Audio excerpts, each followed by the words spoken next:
24 اکتبر در ازبکستان انتخابات نوبتی پرزیدنتی دایر می شود. این علاقه ششمین انتخابات مستقیم پرزیدنتی در ازبکستان است. در 4 انتخابات اول اسلام کریموف غالب اعلان شده. در انتخابات پنجم که ماه دکبر سال 2016 بعد مرگ کریموف برگزار شد، شفقت میرزیایف غالب آمد.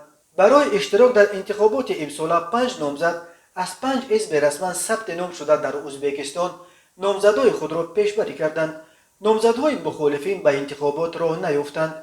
ناظران امور مطمئنند که در بین نامزدها یگان نفری نیست که با میرزیایف رقابت کرده تواند و یا حتی کوشش رقابت کند. بقیه ناظران در چنین شرایط میرزیایف به آسانی انتخابات را خواهد برید. میرزیایف که 5 سال پیش بعد مرگ کریموف به قدرت رسید، توانست در یک مدت کوتاه ایمیج بین المللی ازبکستان را از یک رژیم بهرم سرکوبگر تا پیشرفت اصلاحات در آسیای مرکزی عوض کند. شفقت میرزیایف طبق قانون اساسی برای بار دوم و آخرین میتواند پرزیدنت شود. میرزیایف را که 64 سال دارد، حرکت صاحبکاران و تاجران حزب لیبرال دموکراتی ازبکستان به پرزیدنتی پیشبری کرده است.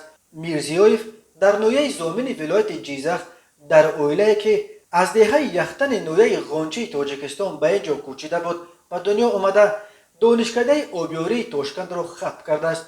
او نامزد علمهای تکنیکی می باشد. تا رسیدنش به مقام پرزیدنت، شفقت میرزیایف حاکم ولایت‌های جیزخ و سمرقند و سپس سالهای طولانی سروزیر ازبکستان بود. نامزد دیگری که بعد میرزیایف به طرفداری خود امضای از همه بیشتر جمع آورد، اقتصاددان و زبانشناس 46 ساله علیشیر قادروف، نامزد حزب دموکراتی ملی تقلانیش می باشد. قادروف که رهبر این حزب هم هست، دانشگاه ترکیه و سپس غایبانه دانشکده مالیوی تاشکند را ختم کرده در اکادمی اداره دولتی پرزیدنت کار میکرد و حالا معاون رئیس پارلمان. نامزد دیگر بهرام عبدالحلیموف، رهبر و نامزد حزب سوسیال دموکرات عدالت، 62 سال داشته، شرقشناس است و زبانهای عربی و انگلیسی درس میدهد. او دکتر علم، پروفسور، نایب پرزیدنت اکادمی علمهای ازبکستان بوده. رشته تحقیقات علمیش تاریخ اسلام و تاریخ آسیای مرکزی است. نرزالله آبلومرادوف، نامزد حزب اکولوژی ازبکستان، 46 سال داشته، نامزد علمهای اقتصادی، دانشگاه برمینگهم را ختم کرده است و قبلا شعبه نظارت قبولگاه مردمی پرزیدنت را راهبری میکرد. او ماه فوریه سال 2021 رئیس حزب اکولوژی انتخاب شد.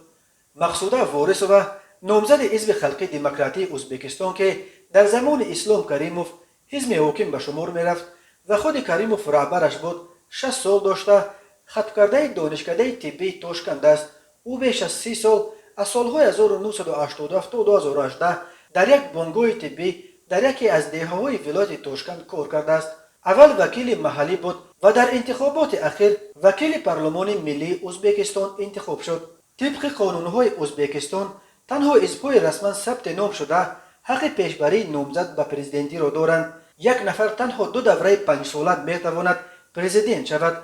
نامزد به پرزیدنتی ازبکستان باید سنش از 35 بالا باشد، آزادانه به زبان دولتی صحبت کند، نه کمتر از 10 سال قبل از انتخابات در حدود ازبکستان زندگی کرده باشد، داغ سودی نداشته باشد، خادم دین هم نباشد.